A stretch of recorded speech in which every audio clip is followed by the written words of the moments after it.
What's going on, guys? Welcome to another episode of Second Guessing with Stressing. Better late than never. I am about 45 minutes to an hour late.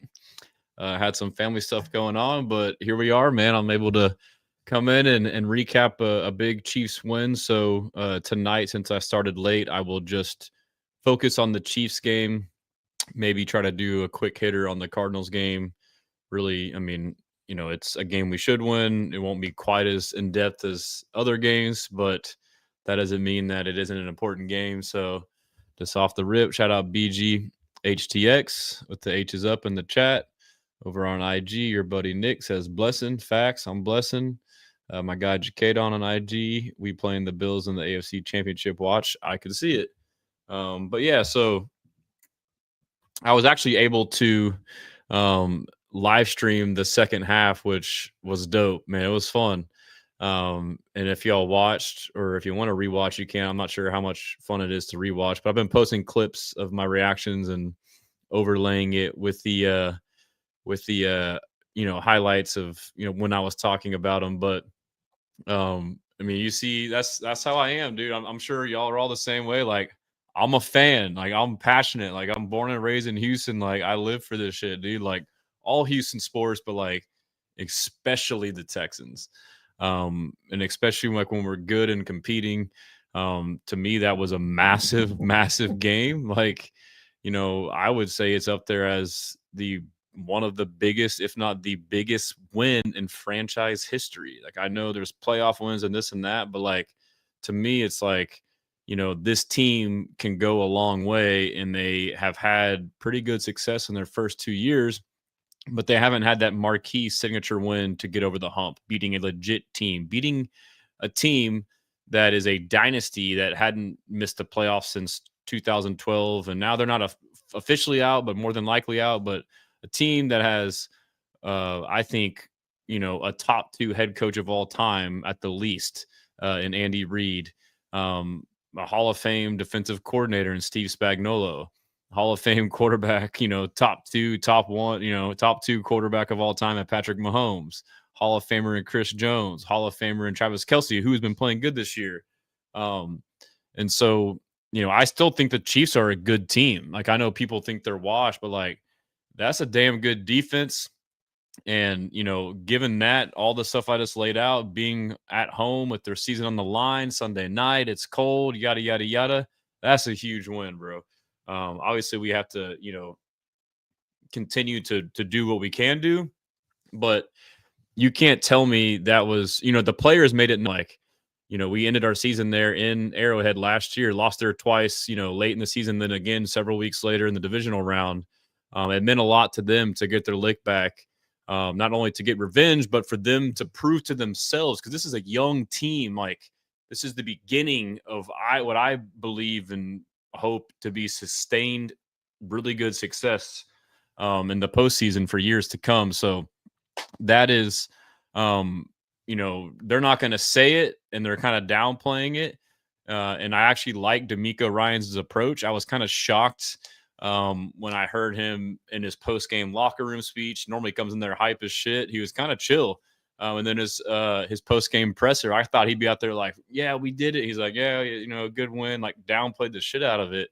And he's psychologically, he's like telling these guys like, yes, this is a big moment, but like he's playing mind game. It's like he's almost playing mind games with them. Like, yeah, that's good. Good job. And they're like, damn, dude, like we thought we were going to get all these flowers and he's not giving us shit. It's like, oh yeah, there's more. There's more on the bone. There's more for us to have. So, but I do think that they have to be thinking about like, that was huge for us. And now think about their confidence. Like, even if you already know you're this and that, but to actually go and do it in a game like that, again, people will try and shit on it and water it down and say, oh, it's not the Chiefs. F that, dude. Like, that was the Chiefs, bro.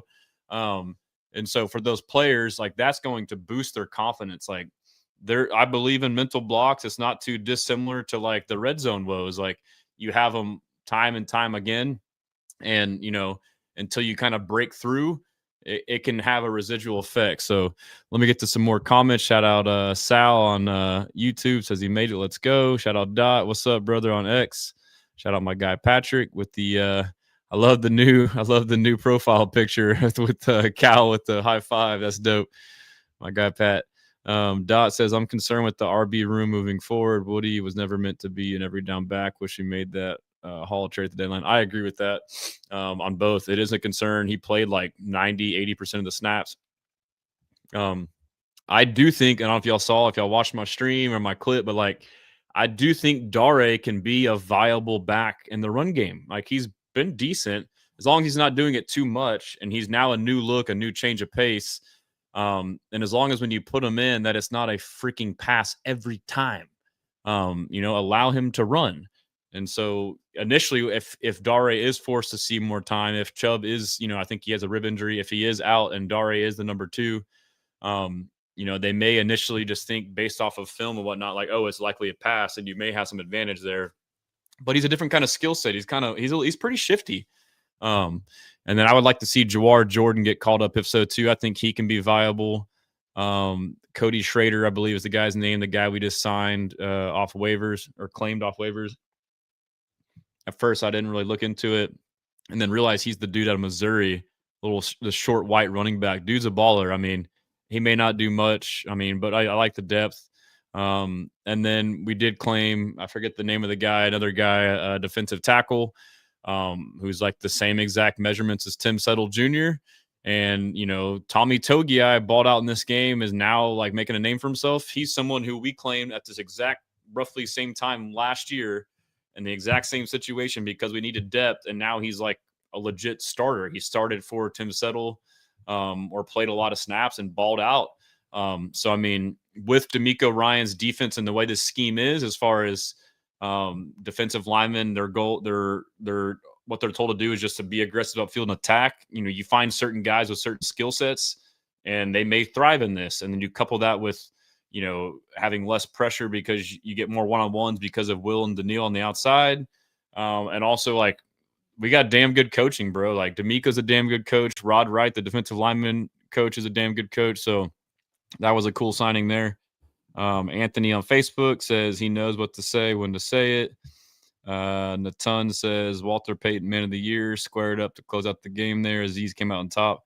I was so hyped for that, man. Like, we all know watching the Texans games, like, he's had so many close to have interceptions, dropping them, tipping them, other guys getting them. And you can tell, too, he held on to that ball like a mother, dude. He would not let that thing go. So big moment for him. Kevin Denny, top 2 all-time. I don't know about what you have to say. Better than Walsh, Shula, Lombardi.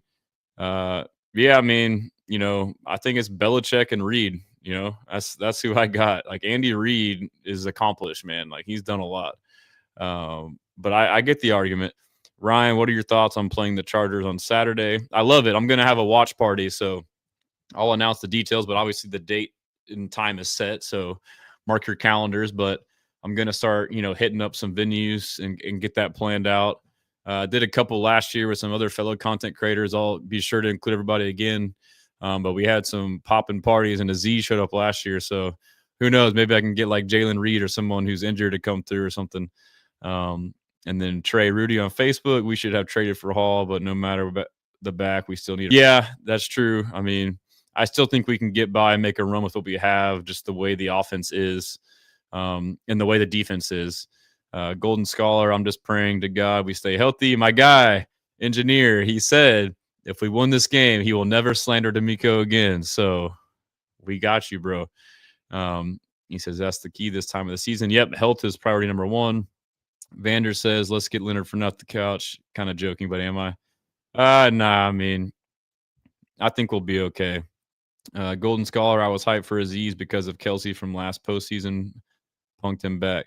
Yeah, and so, Aziz was hurt last year in that game too and played through like a knee injury. And we didn't have Jalen Petrie, but Aziz was the one who shut him down. So real quick, over to IG, my fam on IG.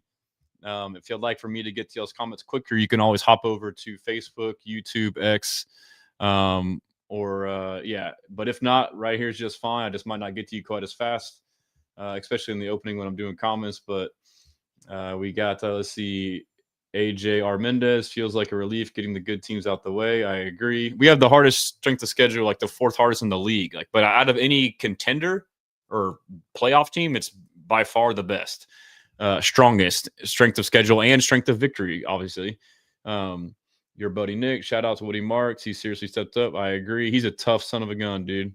Um, I am Weddell Mendez, redemption win. Facts, dude. It feels so good. I'm still riding high, man. Rich Fit, Cal held his hand up for 3 days. Man, that was funny, dude. I just saw that video. So if y'all didn't see it, CJ Stroud was giving high fives to the fans, and then Cal was waiting for a high five, and Stroud, like right when he went up, like someone grabbed him, didn't see him. I don't know if people were speculating, but I'm sure people were like, "Oh, Stroud's mad, doesn't like the owner, yada yada yada yada." But today the Texans made a great video where they like had Cal walking around with his hand up and like waiting to get his high five and ignoring other people. That was well played by the Texans. That was awesome, and he finally got the high five from Stroud. So shout out Joseph. He says, "What's up, Stressins RTX? What's going on, bro?" He says, "Been watching D'Amico's presser. He's the most locked in I've ever seen. His Wednesday pressers are short and straightforward." Yeah, dude. And if you watch his presser, not his presser, his interview with Mark Vandermeer and John Harris, like they ask him about that. So I had that revelation about like, oh man, he's like, I thought he'd be like all happy he got over the hump, but he's like, nah, I'm chilling. Like, and he really is what he says. Like, I know us as fans is different, and he said he's never, I say this all the time on here. I had a coach who said this, and I didn't really typically per se like the coach, but like this has stuck with me, and it's true. It's never as good as it seems. It's never as bad as it seems. Reality is what lies in between. So we started out here on the bottom 0-3. Most everyone's like, oh, that's terrible. He's still right here. We start winning. Everyone's like, we're the best ever. He's still right here. So that's what you need for a coach. That is a leader, bro.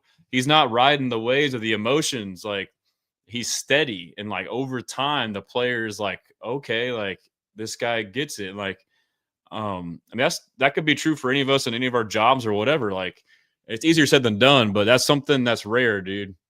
And he's not a perfect coach. I mean, even Andy Reid, he's not a perfect coach. He went for that fourth down like an idiot.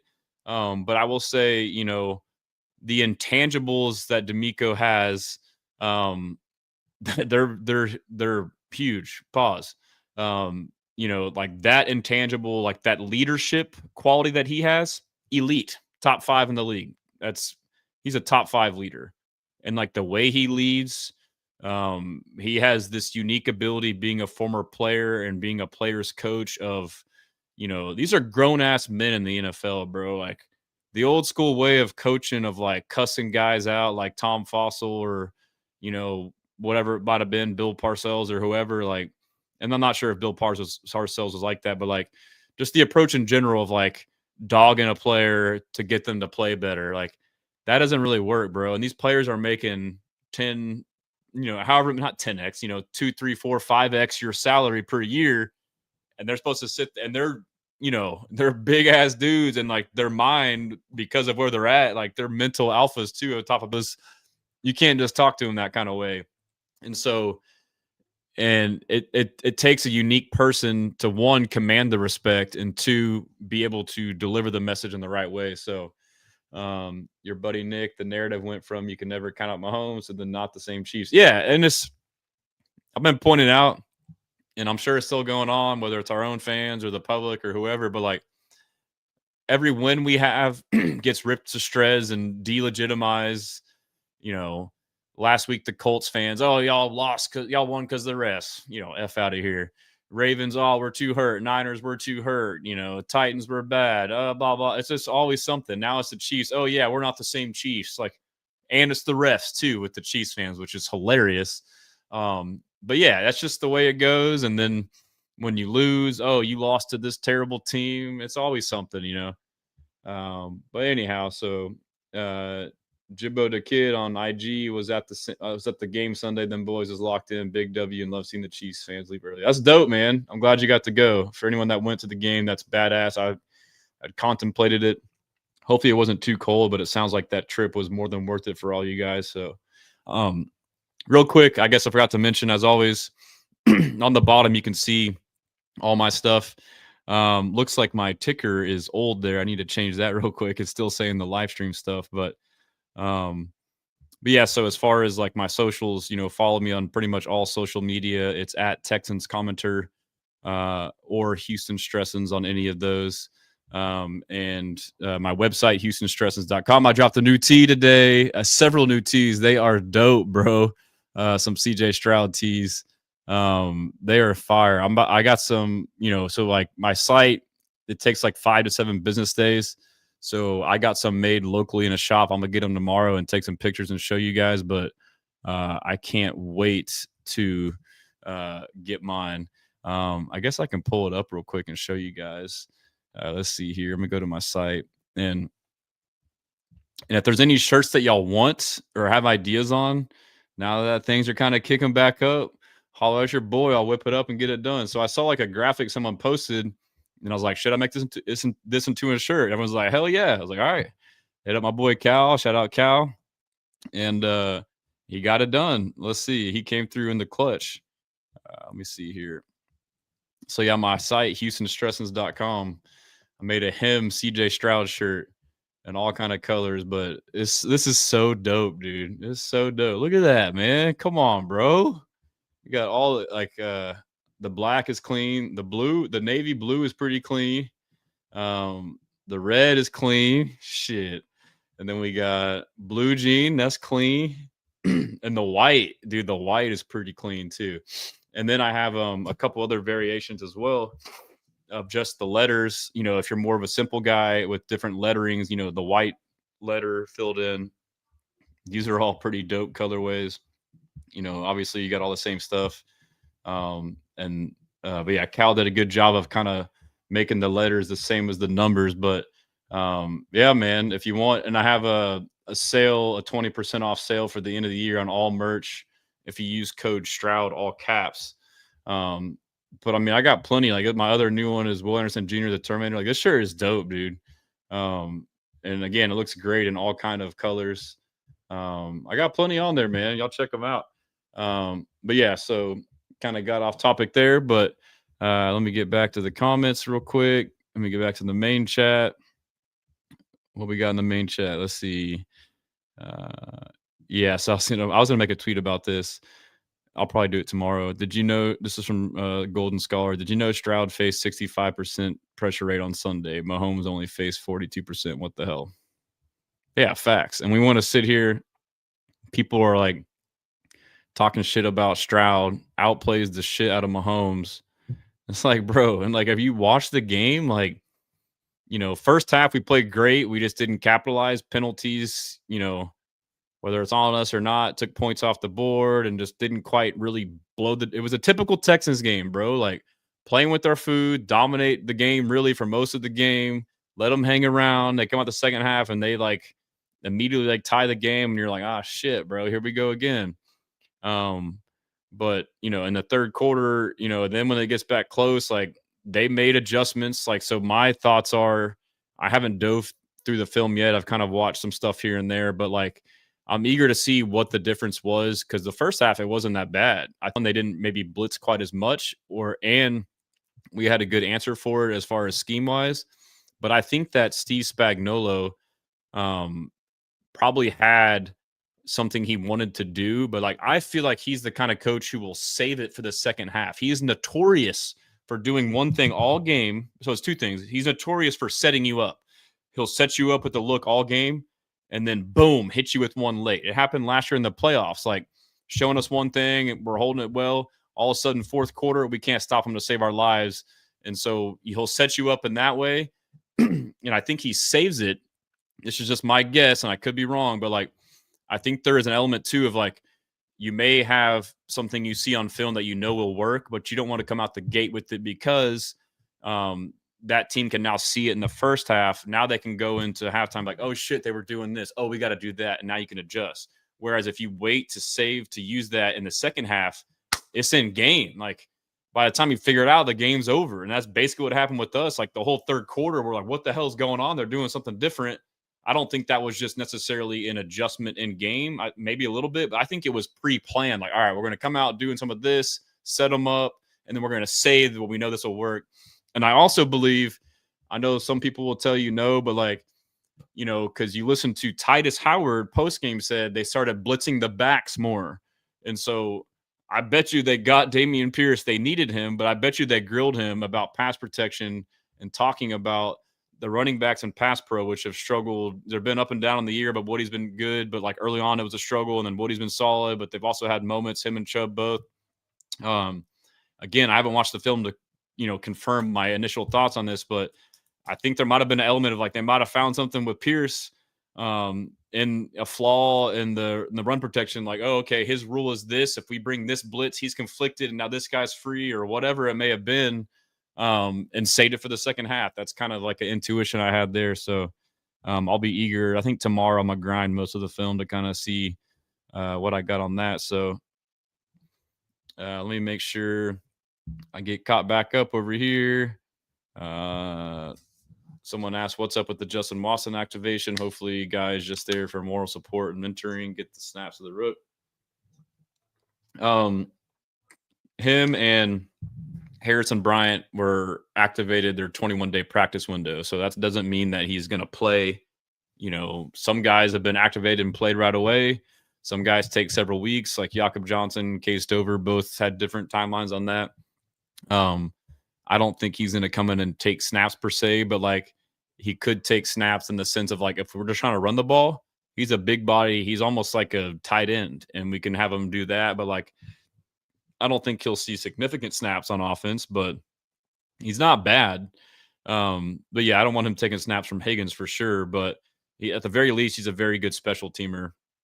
And then Harrison Bryant, we need a tight end, bro. So now we got 3 tight ends. So now we can see 13 personnel. We can see Stover, Schultz, and Bryant. So that's a good thing. But again, we don't know the timeline. We'll keep an eye on that. Kevin Connor says Patriots 32, Broncos 31, Chargers 30, Bills 28, Texans second most difficult. How wild is that? Let's win out. Yeah. So, I mean, that's part of why I haven't been tripping, bro. Like, again, first off, halfway through, we want to like assume that we suck, but we don't know what the schedule is, and we want to assume it was easy and not hard. But now it turns out it was damn hard. And on the flip side, all these other teams have played like that matters, bro. Opponents matter. And then like these games that the Broncos and the Chargers are winning, like, scraping by, and some bad losses.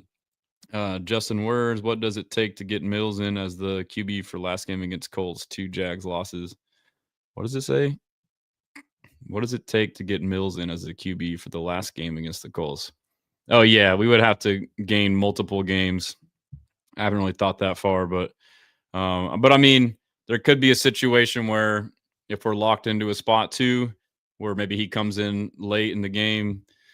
Golden Scholar, Herbert faced 68% on Monday for context. Yep, we're about to feast, dude. Justin Words, and Herbert's not going to last. He kudos to him. He's a tough MFer, but like he was getting hit, running the ball. Like he already broke his hand. Like, dude, you can't survive. That's not sustainable, dude. And like their offense is him running the ball. Like he's going to get hurt. Let's see. Troy Napadalong. That's my guy, bro. He says, and you write about Damian Rat, informant to Spags, but we still got the dub. Yeah, man, I'm pretty sure. I want to dive into that. Comparing Stroud to Herbert, both face comparatively similar pressure, but Stroud into the game with no picks. That's the key, too. So, like he said, when he had like a bird's eye view watching Mills, I learned we have a good defense. I learned I don't have to be Superman. And he's like, and he's done just that in the 2 games. And D'Amico has pointed it out. Like, first off, not taking sacks. He's calling them sack savers, where if it's not there, and he's maybe like even overdoing it, but I would rather him come in and be overly conservative, protective, and lean on defense and then rein it back and start to be slowly more aggressive as opposed to coming in too crazy and, ruining the game. And so I think that's what he's doing. And now he can start to see, okay, I'm going to start here super, super conservative and then now learn when I do and don't have to do, throw the ball away or not try to extend the play. But there's where you look, terrible throw, and you're like, and he's like, why did he quit on the play? And like in the moment, it sucks, but it's like, okay, like over time, it's like, all right, that's better than a pick or a sack or a fumble. And it's hard to say because you don't know if you don't see it happen the other way. But by the end of the game, you're like, well, shit, he had no picks. Mahomes had 3 picks. Like we just let our defense eat. Like, okay.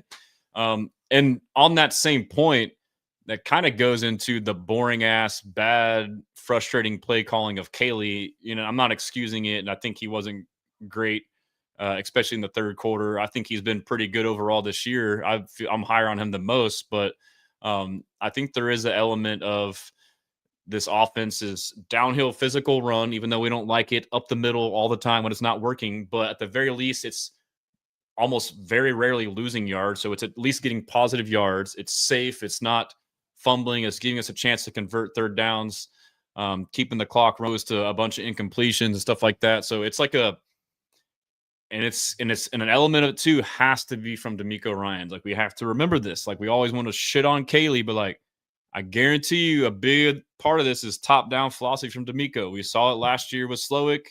We're all want to talk shit about him. Kind of seeing the same thing. Maybe it's the head coach. And like, again, I talk about it each week. Like we know this, but it's hard to remember. Even then you watch it, you still get frustrated. And I'm not like, they probably are overdoing it in this sense, but like I agree with it to an extent, but this is D'Amico Ryans' formula. And like, we have a historically great defense. And so it may not be fun, effective. It's stressful as hell. It's got us stressing, but it's the way. And so, we're in this era of fantasy football. We want to see 30, 40 points, and it's awesome. And we've seen Stroud the first year when the defense wasn't as good, and he was forced to put on the cape, light it up at times.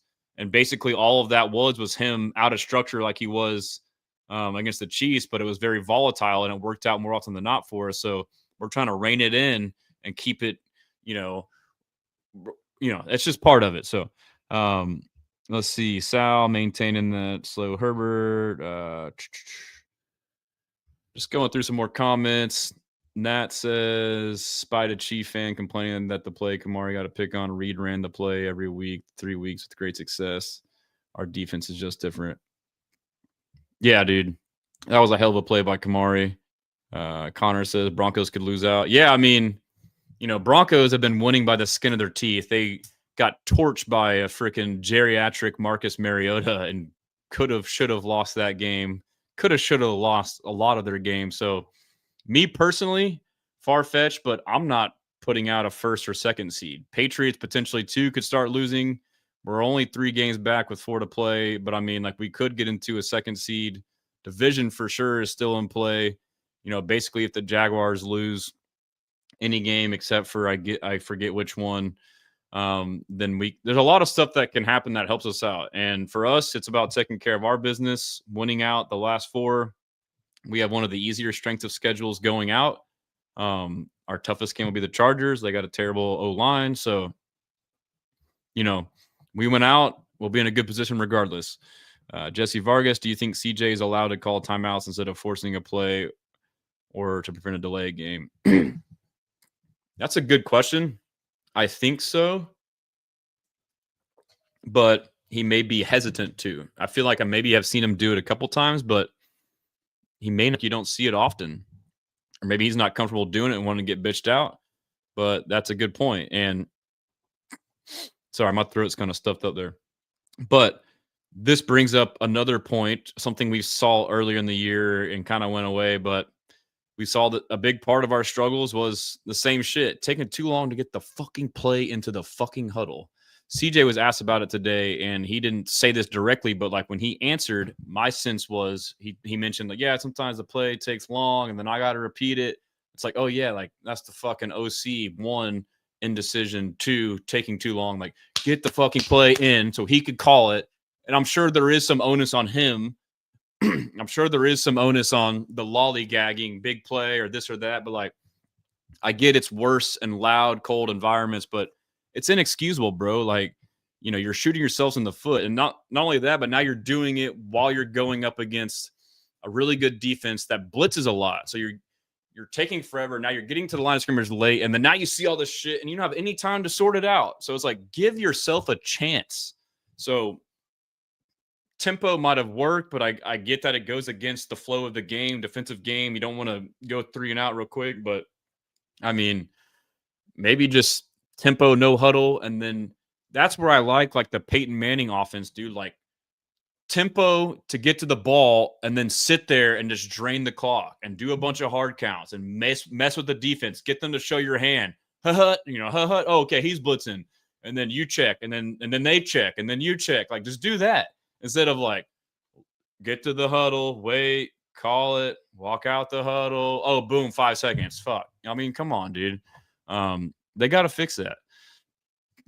And Nat says Petrie rocked Rice so hard. We got Mitchell Shorts, and Chiefs fans can cuss enough. Yeah, dude, the Mitchell Shorts guy, we were engaging early, and then he started doing that. I'm like, this dude's fucking tripping, dude. That was so fucking weak. Any Chiefs fan, him, whoever that is complaining about that hit is a fucking pussy. They're a fucking pussy. I mean, get the fuck out of here, dude. I'm going to try not to cuss, but this one's going to get me going. You are a fucking P word. I already said it. I don't know why I'm saying it now, but if you thought that was a bad hit, the guy got hit in the shoulder and he got hit so hard, then his head whipped down and hit his head. Helmet to helmet. Like, that's not how it fucking works, dude. Like, he didn't go his helmet to his helmet. He hit you here and you bent this way and you hit your head to his head. That's not how it fucking works. Like, if that was a Texans player, I'd be like, damn, a good hit. I couldn't imagine how soft you have to be like, oh, man, that's not a fair hit. Like, you know, and then what pissed me off about that play the most is Joe Tooney, or I'm sorry, Creed Humphrey, the center, comes running up on Petrie like, oh, what the fuck you doing, bro? Like, get the fuck out of here, dude. That's a clean hit. Like, Mr. fucking tough guy. Like, this is fucking football, dude. Like, if you're that mad, go fucking bitch at Patrick Mahomes. Like, why the fuck did you throw that, dude? You're going to get him killed. That's where the shit needs to happen. Like, that stuff about the league just pisses me the fuck off, dude. Like, this Texas defense plays so physical and the game has gotten so soft that when they play the game normal and in the rules and how it's supposed to be, people lose their fucking minds because they've been warped to be so fucking soft. It's the same thing with the Aziz hit on the Bears when Caleb Williams ran out of bounds and, you know, they made rules to protect quarterbacks. So now quarterbacks like Caleb Williams and Mahomes are now being disingenuous and trying to manipulate the very rules made to protect them by trying to draw penalties and slow down and get a late hit, or slow down and hope the defender doesn't want to get a penalty and stops and then run back. But Aziz said, no, you're in bounds. I'm going to hit you, and hit the fuck out of him. And the Bears sideline, fake mad, swarmed him and fucking trapped him. And of course, Aziz is, you know, fighting his way out. And then some guy talks shit and he punts Roshan Johnson. Now Aziz is the bad guy. Like, no, y'all should be penalized for unsportsmanlike. For fucking one, you should be penalized, Caleb Williams, for baiting the rules to your advantage. Two, the sideline should be penalized and fined for, you know, swarming an individual player. Same thing with the Chiefs. Mitchell Shorts, that should be a penalty for your soft ass running up on a fucking perfectly legal hit. Like, what are we doing? Like, all this stuff is all about players and the whole psyche of the league. Like, they're pussifying the entire league and warping the way not only fans think, but players. Like, players are now trained to think that every big hit is mean and not fair. Like, what the fuck are we doing, dude? Like, that needs to be addressed. Like, they need to start throw. I've always said this too, and you know who agrees with this? Quarterback of all time. These hospital balls, you know, and like, you know, if he were to get a penalty, or even if he did, you know, and part of this too, like, this defensive receiver shit is such bullshit. Like, if Rashee Rice happened to jerk his head back and lowered his head to Petrie's head, now it's helmet to helmet and nothing else fucking changed. The defensive player did the same thing. So a lot of these other penalties are just pure luck and bullshit. Like, even the quarterback sliding, like, the defensive player commits, and then now whether or not they hit the quarterback in the head or neck area depends on how that player slides. Like, Stroud, he saw that he would have gotten hit in the head if he slid, so he stayed up and got hit and hit his head anyways. He might as well have fucking slid and gotten hit and got the guy fucking kicked out of the league. But Tom Brady on this point here, and I was saying this before, and he said it, I'm like, yes, it makes perfect fucking sense. But you know it's this bad when the best quarterback of all time says on these defenseless receivers, when you throw it and your guy gets hit, the quarterback is the one who should be fined or suspended. You know why? Because they're the ones that made it happen. They're the ones throwing the fucking ball. If he's not open, don't fucking throw it. I mean, there are some hits that are egregious, but a lot of these are bullshit. And then now people are trained that anytime you see a big hit, oh my God, that must be illegal. What a terrible player. What the fuck are we doing? And you saw the results of that with the Z's before the 4th and 1. He was scared as hell to hit Mahomes. He kind of ran up and just did this, and he bounced off of him. Like, that's what you're fucking creating. Like, such bullshit, dude. I mean, it's a massive problem. They got to do something about it. Sorry for the profanity. That one gets me hype. And so, yeah, kind of missing some of the comments. Sorry about that. Let's see. Ben, shout out Golden. Case says, I don't think the Chiefs' defensive strategy is in the third was sustainable, which is why Reed went for it on 4th down. He knew it wasn't something. I could see that, but I mean, Chris Jones was just wrecking the game. I thought that was the dumbest decision ever by Andy Reid.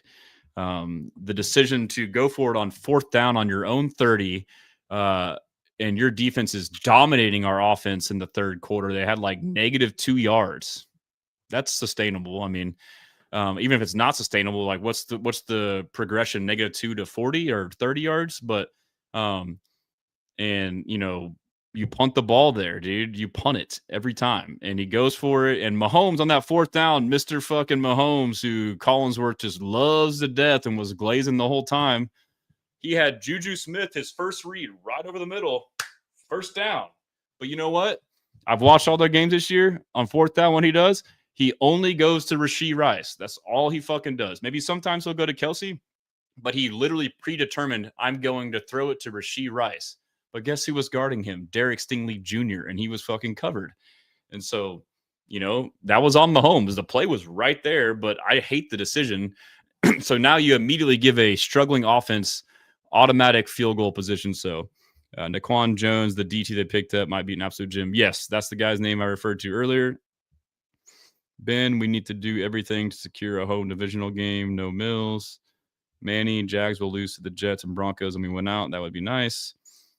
Third Coast Slot says the Texans OC needs to know when to switch from pass plays that take longer to develop to shorter. I agree with that. So my big gripe with Kaylee is more outside runs, like especially with Woody Marks. And it's been like this for a while. And then when he did in the game, I'm like, I'm on stream. I'm like, run it to the outside, cool. And then in the third quarter, where's your adjustment? Like Stroud's getting wrecked, Chris Jones up the middle, blitzes, etc. Move the pocket. Stroud is essentially moving the pocket on his own, but like do a design rollout. Like on the flip side, the Chiefs were doing that shit left and right. And then, yes, my suspicion as to, so first off in the third quarter, again, I haven't fully dissected the film. It's just from my naked eye and seeing clips here and there, and I'll confirm. So this may be wrong, but like my hunch is as to what happened is first off, Chris Jones just annihilated Ed Ingram all game and specifically in that third quarter. So blitzing or not blitzing. And then they brought the heat. They started blitzing double A-gap blitzes and putting pressure on the running backs and up the middle. And those were getting home too. And so the linemen were getting beat there. And then I would say the other biggest part of that was the receivers were fucking up. They were, one, not getting open. And two, when they were supposed to be hot, they just kept running their route. They weren't fucking turning around. The one that was to Kirk, that was a deep corner that looked like an egregious miss. You watch it again, it's still a miss. It's not an egregious miss, but, guys on them. But then you look at it, Christian Kirk is running a corner route or a sail route. And there's a guy, a nickel back right here on him, just inside leverage. And Kirk decides to take an inside release when he's supposed to be out here. And rather than, just slip inside or slip outside of the guy and keeping your leverage and timing, he goes all the way in. He goes inside. The guy washes him down. So he starts here, goes inside. And when it's time for Stroud to throw the ball, the motherfucker's in the middle of the field covered. He's like, what the fuck, dude? Like, you're supposed to be here. And so then he finally goes, and Stroud's still backing up. And then it's like Christian Kirk all year, and a lot of the receivers have been bad on their releases. Like, they're letting guys push them off their landmark. Like, you have to stay if you're running this way, you need to stay there. You got to find a way to get around that defender and get back on your landmark. You can't just get pushed way over here. One, it ruins the spacing, but also the timing. So that is a massive deal there. But as far as the other parts, the play calling, like homeboy just said, like Kaylee, like, where are the fucking slants, dude? Just call slants every fucking play. Like, just call a slant. Or you know what? Call mesh. Call mesh. Where the fuck is mesh? 2 little drag routes that cross, right? Run your condensed formation bullshit. They'll bring them all in, and then just run 2 1 yard, a 2 yard and 3 yard route. And the 2 guys, there's a top guy and a bottom guy, and they cross like this. They mesh, and now they're in man because it's blitz, and they have to follow these guys, and they fucking run into each other. And one of the guys is wide open, and it develops super quick. And as the quarterback, all you have to do is just like look over the middle. Oh, boom, boom. Like, we didn't call that shit. Or slants. Let's call it slant to Nico. It's why Nico is going to win one-on-one on slant every time. Okay, it's a blitz. You're Stroud, you know it. He's got a slant. All of it's going to fucking turn and throw it. Instead, we're running corners and posts and outs. Like, the fuck are you doing? So it was receivers messing up by not getting open. So what's his face went out, Trent McDuffie, like early in the game, and the backup corner who came in fucking clamp, he did a good job. And then there weren't they didn't adjust to hot routes, and then we didn't call short routes. And then Stroud also didn't do great himself. Chris Jones is the big factor again, but Stroud did miss some throws. And a lot of the blitzes, maybe he got too flustered too quick, and maybe I noticed a lot of them, he was going back and just kind of like would like not put enough on it when he needed to like go like this. He kind of just like, I think he was so worried about, and that could be him playing conservative or whatever, but yeah, it was frustrating. Sorry, it's getting hot. I need to take my jacket off, getting all flustered about this stuff. But yeah, man, I try to get all the comments, so you have to wonder who's in charge, the 2-minute stuff. So then, yeah, you got to stand up for your teammates. Yeah, I mean, I get it, but you're talking about what's his face? Stressins FC. What's up, lazy man? Shout out Life of Colby, my guy. Shout out Velicity.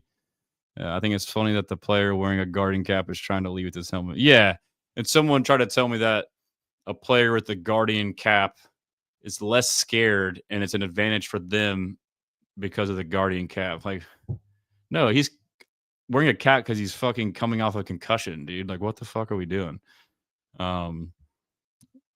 Yeah, Andy Reid thought his defense was going to hold us to a field goal, 4-4, and 1 they didn't make it. I mean, that's fair, but it's still a dumb. You gave us 3 points. It's still dumb to me. Jake Andrews is ass. I can't necessarily agree or disagree with that. But yeah, Ben's over Kirk. I mean, Kirk has been underwhelming.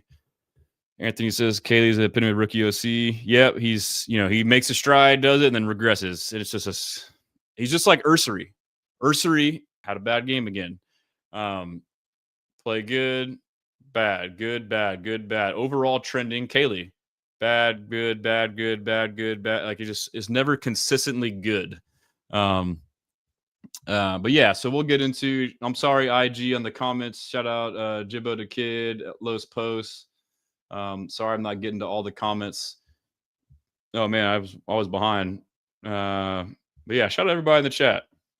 IG, we got Arsenio Peters, Los Posts, Battle Red Judge. Appreciate you guys tuning in. But yeah, so I'll hop into the box score here. Let's see, presenter invite. We'll get to this so that way we can get to interviews here. I'm not going to go too late since I started late. But yeah, so let's first start off with the team stats. First downs, 14 for the Texans, 15 for the Chiefs. Third down, 8 of 18, not bad. So just under 50%, I'll take that.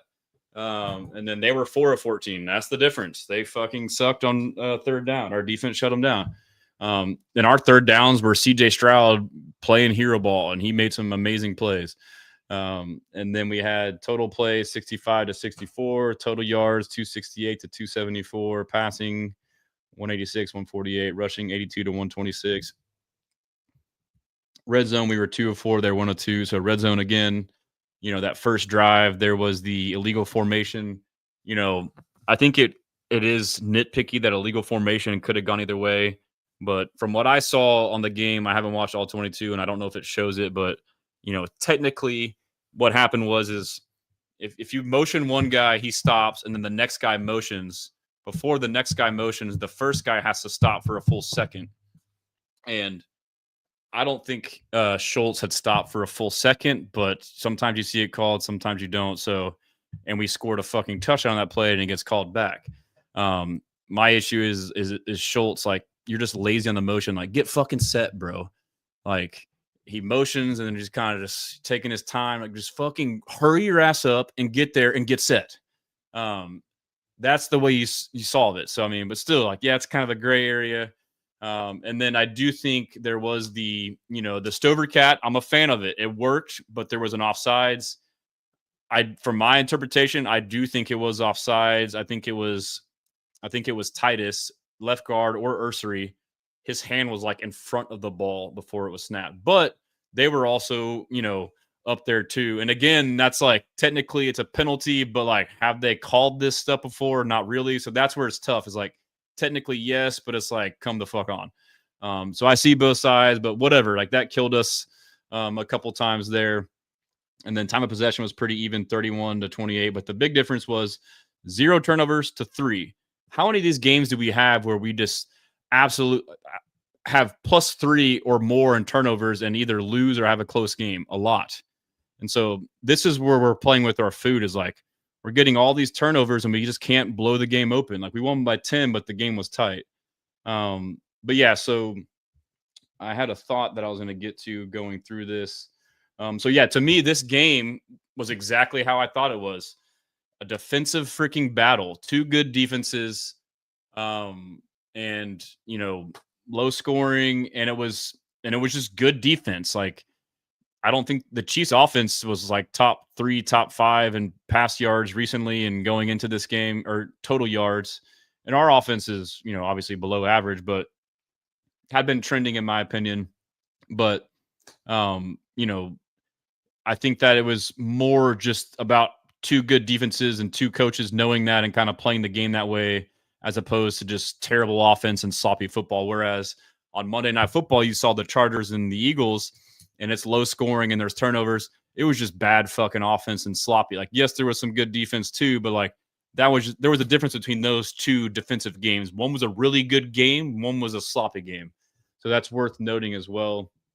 But just on the box score real quick, Stroud 15 of 31, 203, 1 touchdown, 3 sacks, and an 80 rating. Patrick Mahomes, worst game of his fucking career. Yes, he was out a lot of linemen, their right tackle and then left tackle got hurt the first play, but the guy that came in, that left tackle, fucking shut down Danielle Hunter. So, I mean, but Mahomes, 14 of 33, 160, 3 interceptions, 2 sacks, a 19.8 rating. It was like the worst of his career. So, Woody Marks, 26 for 68, only averaged 2.6, but they stuck with it. Dari had 1 carry for a touchdown. That was sick. Stroud probably could have ran more in that game. I guess he scrambled quite a bit. Noel had that reverse that was, he's just not good at reverses, dude. Give him to Nico. He's got work to do on there. Kansas City rushing, Mahomes, 7 of 59. So, I mean, they had 126 yards rushing, and Mahomes was their leading rusher. So, that was their offense. It was Mahomes. There were 2 or 3 times where, gap integrity, Sheldon Rankins on 3rd and long, doing crazy spin moves trying to get there, and he would vacate, and then he would just run right there. So, yeah, I mean, we pretty much bottled him the hell up. And then Nico, 4 for 121. He had 2 big plays. The first one, a deep post. The ball was underthrown by Stroud. It needs to be on target. It is a touchdown if he does that. And that's how you avoid the red zone by – this has been a thing for us for years too. Like, yes, you need to improve red zone, but we also need to improve these plays, just like getting in the fucking end zone on these plays. Like, there's that one. The other one we threw to him on the scramble play and made a great run after the catch. Jalen Knoll downfield should be blocking his guy here, but just leaves him and comes back to Nico. And then now his guy comes here and then doesn't even affect this guy and like almost runs into Nico, and he kind of hesitates. If he would have stayed on his guy, Nico had a legit chance to keep running upfield and score. So 2 plays right there where you can convert touchdowns if you just little details, So, but Xavier Worthy had 3 for 55. That's pretty much it. Big story was their drops. Some are drops, but I think a handful of them were bad balls, like the Kelsey ball, bad ball. There's another Rice ball that was a bad ball, but they don't want to fucking say that about Mahomes. And then, like you saw the Jalen Petrie hit, just annihilating Rashee Rice. That is a factor. These guys were scared, and it was cold, but yeah, I mean, Petrie had that pick and that hit. Kamari had a great pick. It's just a great game all around. Tommy Togiai had 10 tackles, 1 TFL, 1 sack, 2 QB hits, balled out, stepped in for Tim Settle Jr. He was injured, who's on IR. But yeah, so I mean, that's pretty much the box score. We'll buzz on over to PFF real quick. And again, PFF, their grades aren't in vogue. I'm not a huge fan, especially for corners, but some positions are good. Overall, it's pretty good. Again, you kind of match up with what you want. But as far as the offense, first we'll just let me just go back. I want to go to the team grade first. So I forget how to get there. So I'll just start over. But Houston Texans team report schedule. Overall, had a 65.3 team grade, so one of our lower-ended graded performances.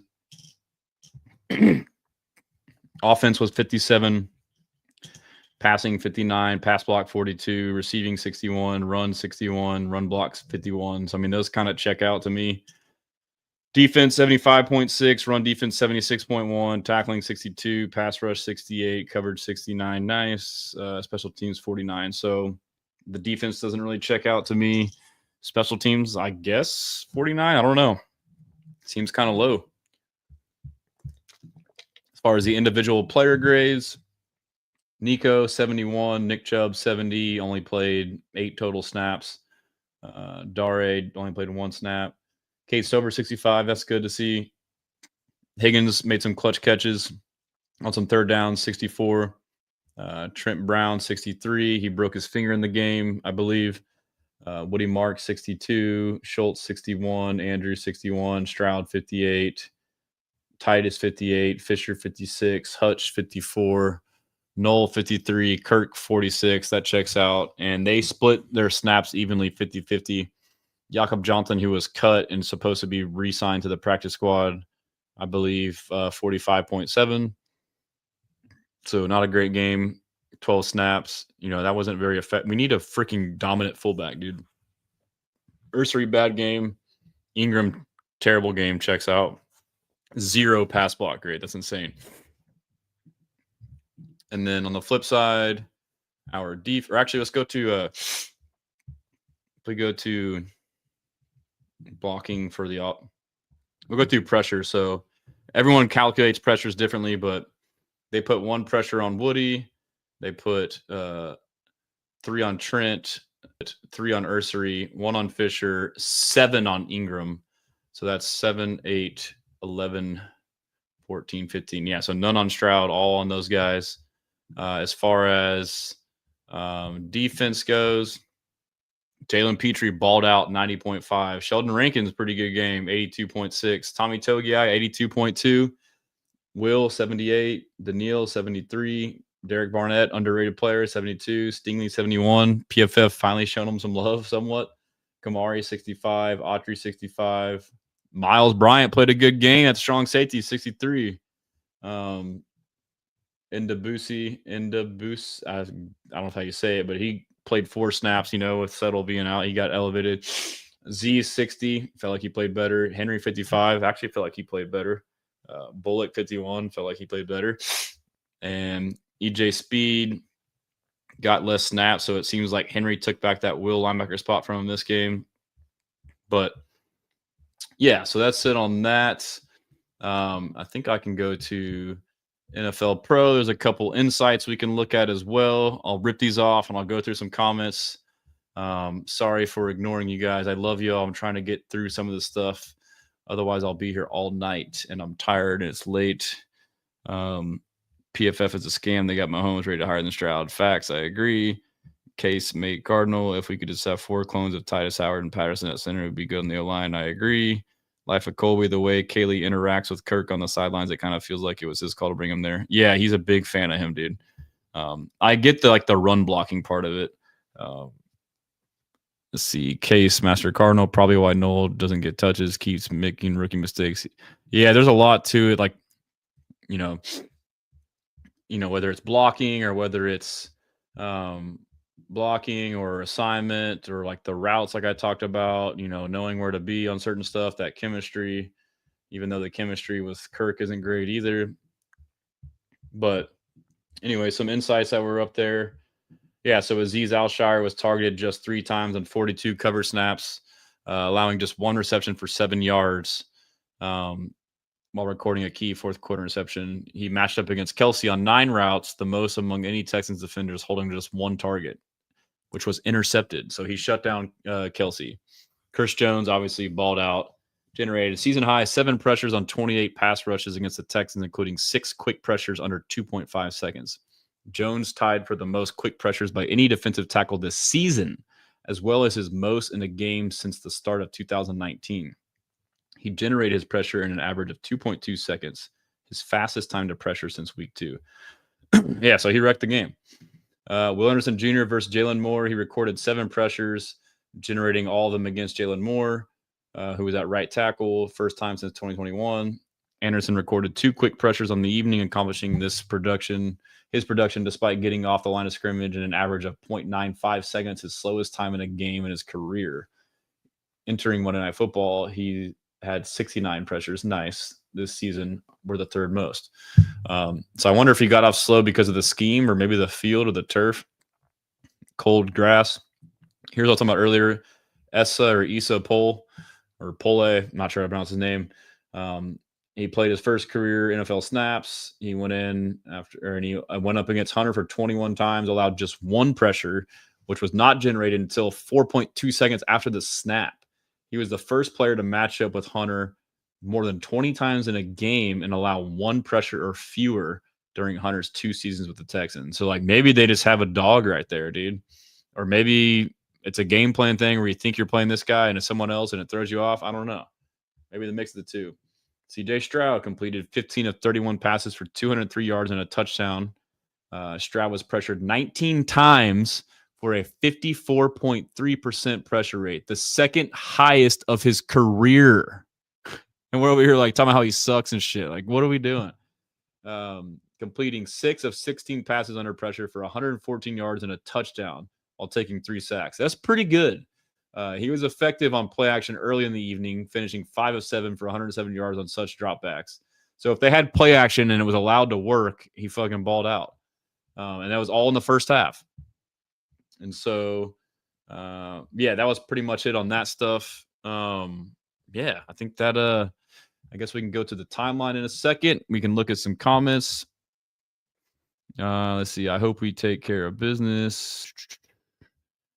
Yeah, sorry that I kind of, unstructured. So there's comments I go in and out of. Yes, this offense is supposed to recognize the blitz and hot routes. It kind of stress, and they've done it. They did it.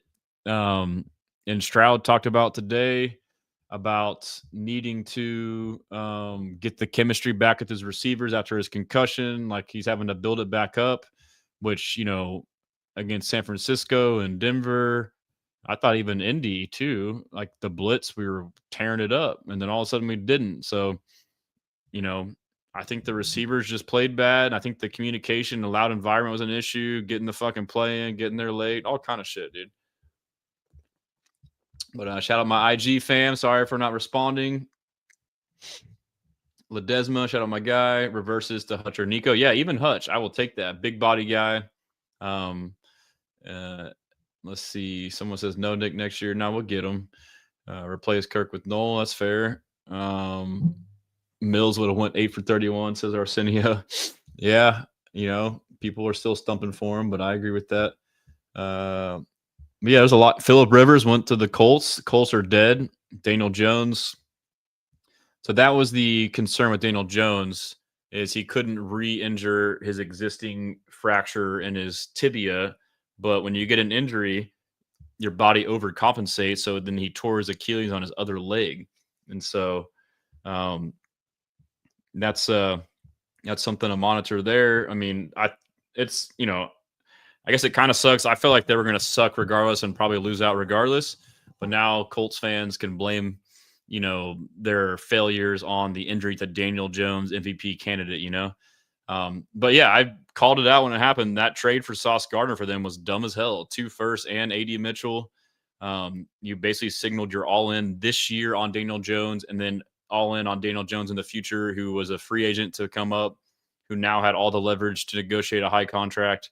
And then now he's hurt, probably going to miss most of, if not all of next year, coming off an Achilles injury.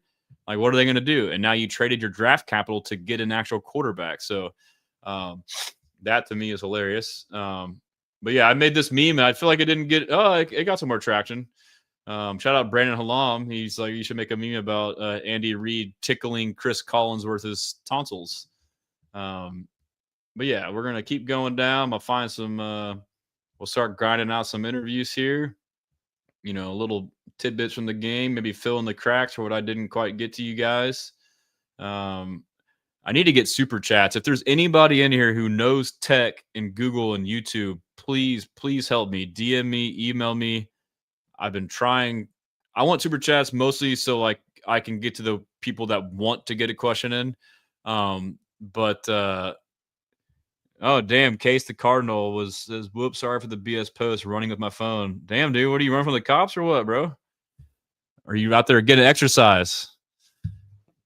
I just thought of, I always think of this too. Like, I don't know if y'all thought of that meme or seen that meme. And it's like every time I see my toddler run with my phone, I think it's like Kyler Murray with a football. That shit cracks me up. Just a random thought popped in my head. You see like the little toddler running around with the phone. Anyhow, we'll keep scrolling down and we'll get to some interviews here. Almost to a good point. Let's see here. We'll get to Stroud post game on the Texans defense. Yeah, it's extraordinary, man. Like, go against, some players like they have, with Pat and Travis and, the guys they got on outside, Rasheed Rice and Xavier Worthy, I thought our defense did a great job of being sticking coverage and relentlessly rushing, and I thought they did an amazing job. Yeah, it's extraordinary, man. Like, I did not see the Jalen Hurts meme. Yeah, Jalen Hurts had one job, bro. Like, even tying the Colt or the Chargers there would have been nice, but like, man, Jalen Hurts blew that for the Texans to improve our playoff positioning. All good though. But yeah, like this third down throw by CJ Stroud on third and 3 after the fourth down failed conversion, 9 minutes in the fourth. Chris Jones straight up the middle in less than a second. Can't even get through his reads. Bails out, evades the sack, pushes him to the ground, and finds Higgins between 3 defenders. That was insane. Like, that's the play of the game, bro. Yeah, but here's Stroud after the game as well, talking about the win. After the win, let's just listen to it. Entering our season here last year, and kind of had that bad taste in your mouth. We were all motivated to win this game, and do the right things, to win the game. So, that's a blessing. But always things to clean up, and offensively, we got to be better in the second half. But I thought, we played hard, and in December you want to get wins, and that's all that really matters.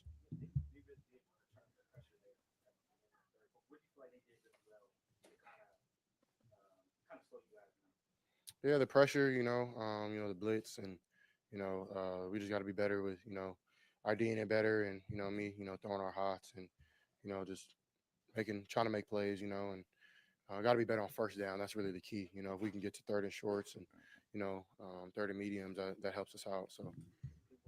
So he takes ownership. He says, like, I got to ID it better, which probably is at the very least part of it, and throwing the hots.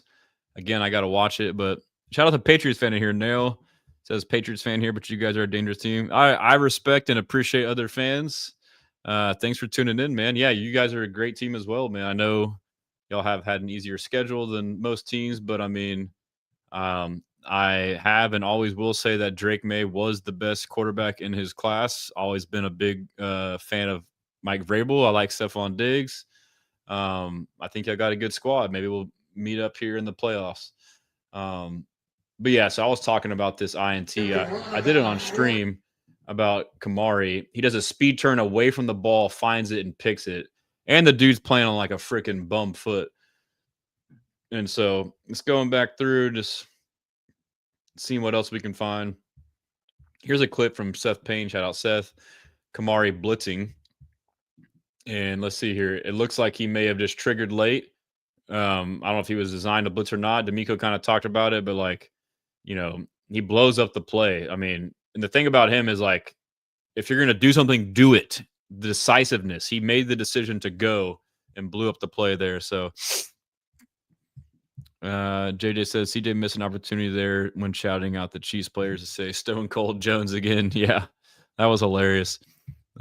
Dude single-handedly almost won the Chiefs game. Yep, he's a freaking beast. Shout out Brandon. Brandon's in the chat. D'Amico and Stroud have been a lot more vocal about the offensive issues recently. I like it. Austin D'Souza, if in the AFC, does any team genuinely scare you? Me neither. No, I mean, it would be the Patriots probably, but I still think they're young and they haven't played. They're young, so that's the big thing. The team, and their schedule obviously hasn't been as tough. Broncos, obviously, they're a top seed, but I mean, feel like we would have beaten them with Stroud. Shoulda, woulda, coulda, but I mean, wasn't really super impressed by them. Their games have been crazy. They're still a good team. I mean, I'm not saying we're going to beat all these teams, but yeah, I mean, the team that I would be scared of most would be the Chiefs. If the Chiefs get in, which I still think they can do, that would be the one team. But like, as long as we don't have to play them at Arrowhead, I'm good. That would be the team that I'd be most scared of, honestly, myself. And then after that, like, our struggle would be another good defense, another good interior. The teams we played earlier, the Rams, the Seahawks, those would be troublesome matchups. If we were to make a run, you could see that in the Super Bowl. I think those teams will make a deep run too. Big Fat John, Tommy Togiai, 2026 Defensive Player of the Year. Let's go. Yeah, he's balling out, bro.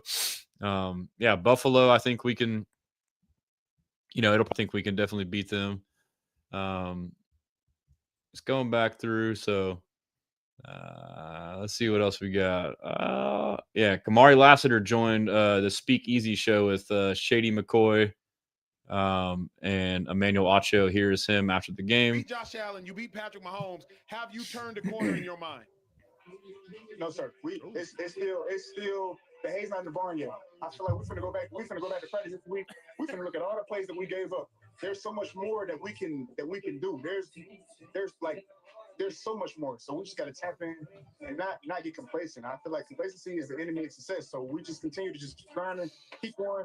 And no, this guy's looking for us. D'Amico got these boys right. D'Amico got these boys right. But that's just Kamari, how he's built, bro. Like, he is always seeking perfection. Yeah, Brandon, I saw the high five video. That was hilarious. Great job by them. And then they asked Kamari about his mindset on the same. What's your mentality when you go into every game? I know you give the silent signal after every big play. What's your mentality? My mentality, honestly, is to kill. Like, I go out there and I want to play ball. I want to make every play that's possible. You know what I'm saying? Like, whether it's a run, whether it's a pass, whether it's special teams, I don't care. If I'm on the field, I'm going to make the play. Shady McCoy the whole time was like, bro, love his mentality. So, but yeah, just going through the timeline. We'll keep going. Let's see. Find some good ones. If you guys don't know, Barstool Big Cat, he does, like, on Pardon My Take, he does like an annual pinky bet, like teams that start off slow that he thinks there's no way they'll come back, that he bets that they won't win the Super Bowl, and if they do, he has to cut off like a tip of his pinky, and he picked the Texans this year, and now he's stressing about it.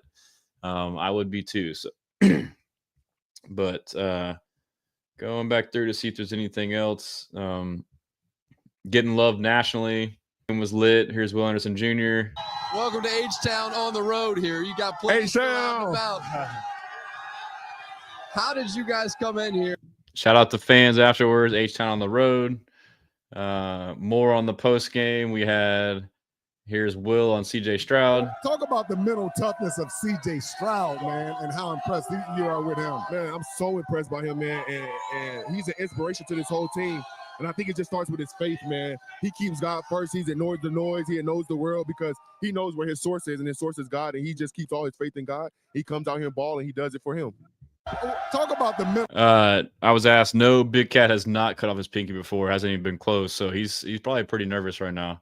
There's CJ post game with Melissa Start. All smiles down here. And CJ, I'm going to start with you because you come in here, you knock off the Kansas City Chiefs, 5th straight win. What does this mean for this team and this organization? It means everything, man. It starts, with just practice and preparation. But, for me, it all goes back to my Lord and Savior, Jesus Christ, and, be able to glorify his name when I'm out here. And it's a tough team, a tough environment to play in, but, we got it done and, go home with the dub. What is it like for you as a quarterback standing on the sideline watching this defense? I'm glad I'm on this team, but they do a great job, man. I had to go against them in training camp. I know how hard it can get. We got to help them a little more offensively, but, we take a dub in this environment and, keep it rolling. All smiles down. Oh, man. Shout out, Cal. This was hilarious. How people describe Week 10, 12 Davis Mills. This shit has me rolling, bro. Dime.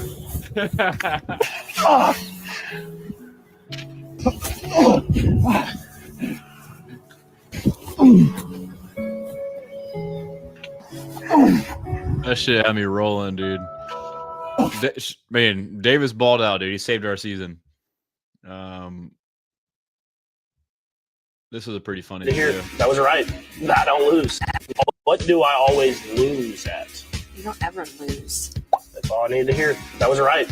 I don't lose. 3rd and 6, quarter begins. Mahomes downfield for Hollywood Brown. Intercepted underneath. 3-4. Mahomes getting it up. Kelsey got it up. And Shire. There's the interception. There's no need to kneel down. I said, young man, don't you put yourself off the ground. I said, young man, cause you're in a new town. Pretty funny video. Let's see.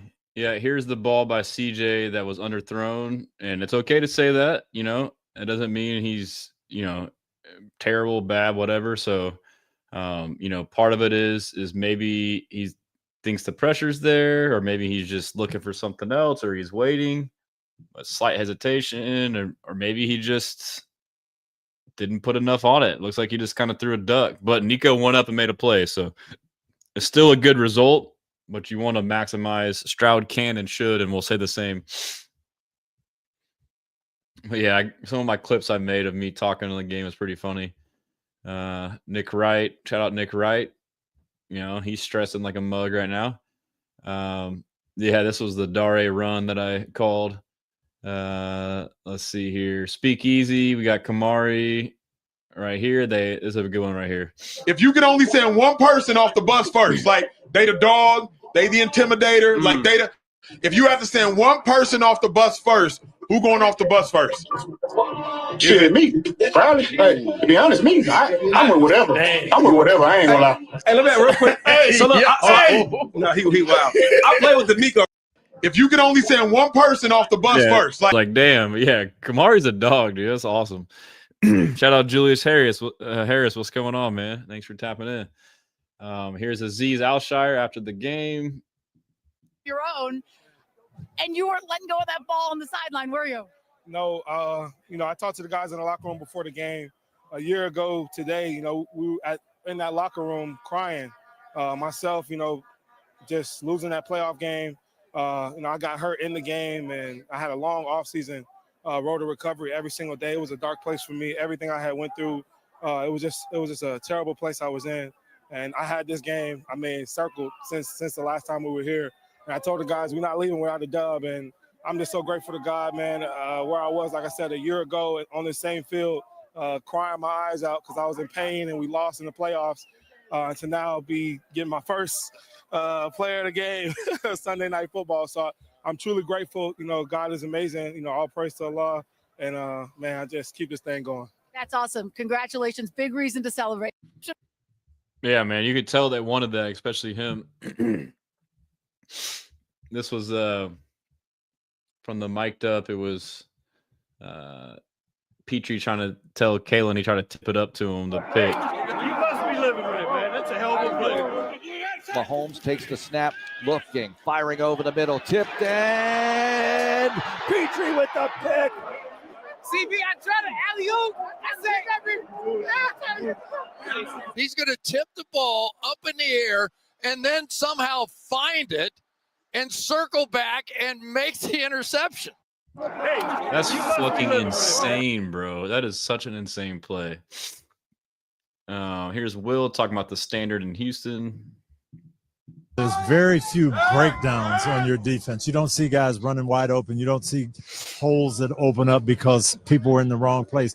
How do you guys get that, just that mental capacity week in and week out, play in and play out? Yeah, most definitely. I think it's just the accountability part.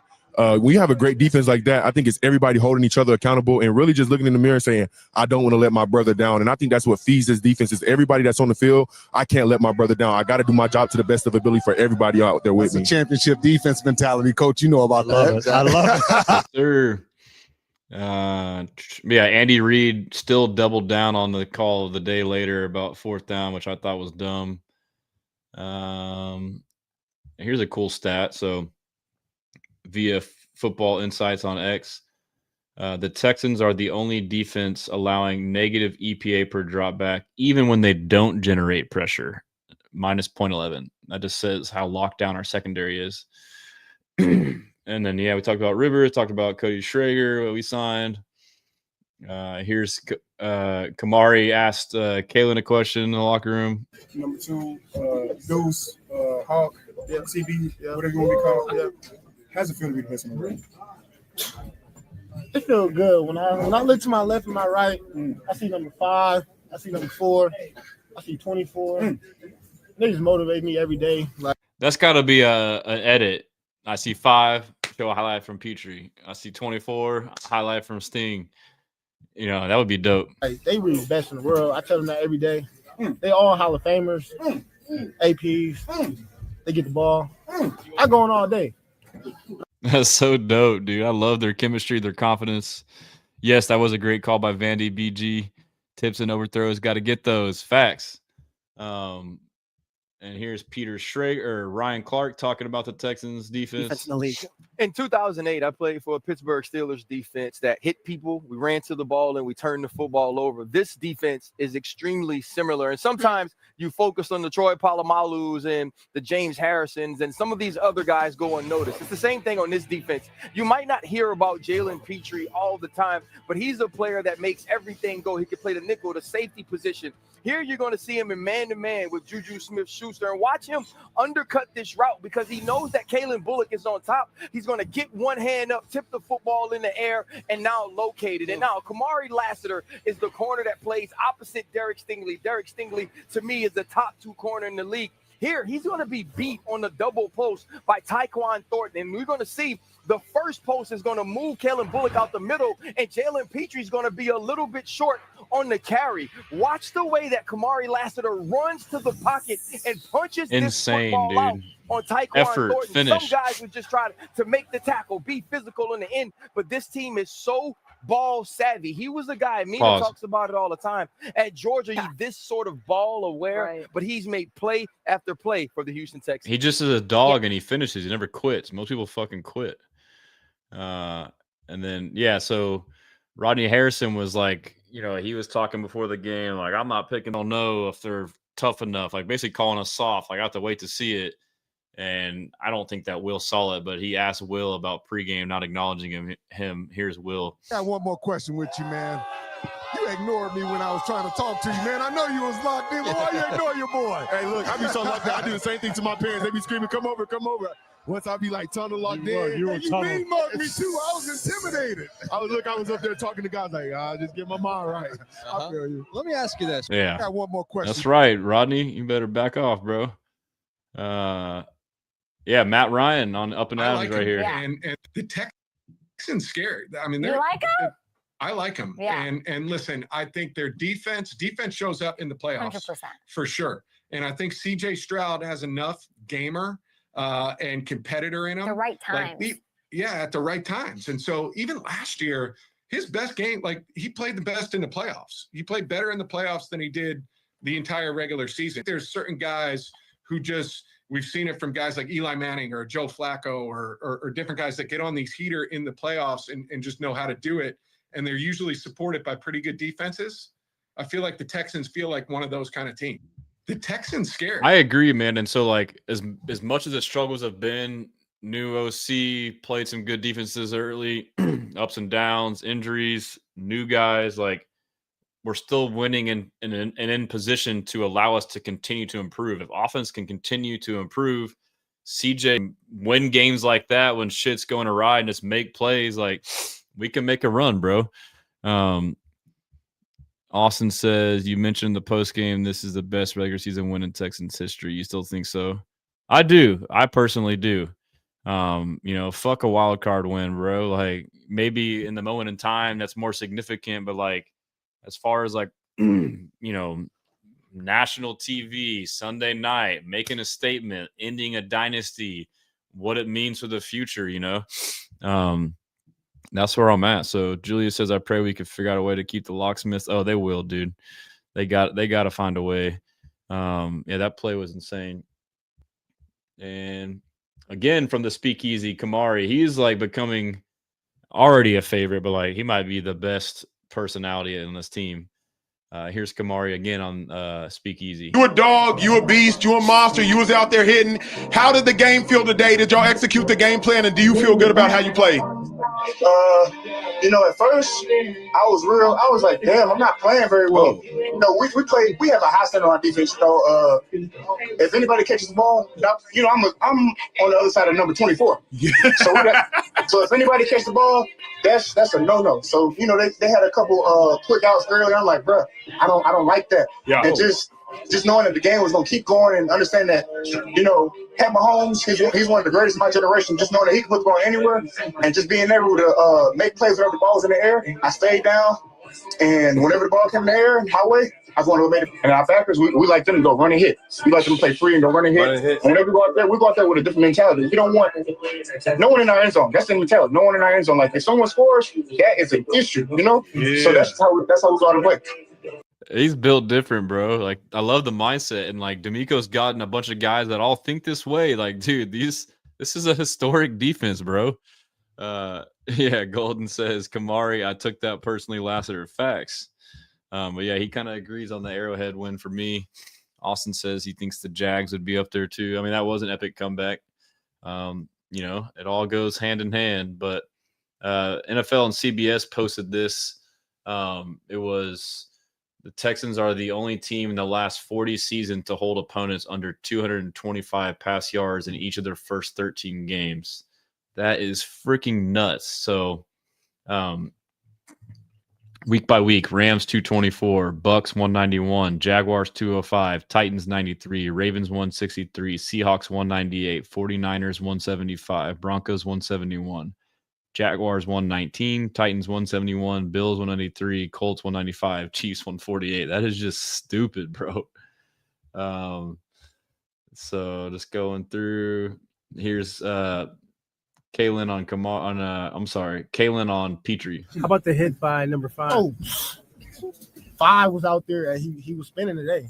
5 the best. And you knew that he was going to play then next year, Kamari. He took a vet week. He took a little vet week. We know he took a vet week. Took a vet week. Play, y'all. That's hilarious. That's via Aaron Wilson. Shout out Aaron, my guy. And so, yeah, and then Andy Reid was complaining about that offsides play where Mahomes thought it was offsides and snapped it, and it wasn't. Missed me with that. It wasn't offsides. He wasn't in the neutral zone. Chris Jones post game on TJ Stroud. He made a lot of tough passes today, and they caught the ball well. We tried our best to affect him. Multiple different blitzes, getting after him with 4. But he played tough today.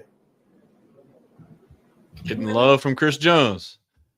Here's D'Amico in the locker room post game. Coach Ryan's just seems like he's brought chemistry and a culture there that you guys thrive under. Yeah, most definitely, man. I give a big shout out to Coach, man. I mean, everything that you would want in a coach, he presents, man. I'm talking about culture, talking about energy. It's contagious. And I always tell people he approaches us like he's still playing. And I think that's why it's so easy to feed off his energy, because he has that middle linebacker trait that's just like, let's go. And then everybody's like, okay, coach, let's go.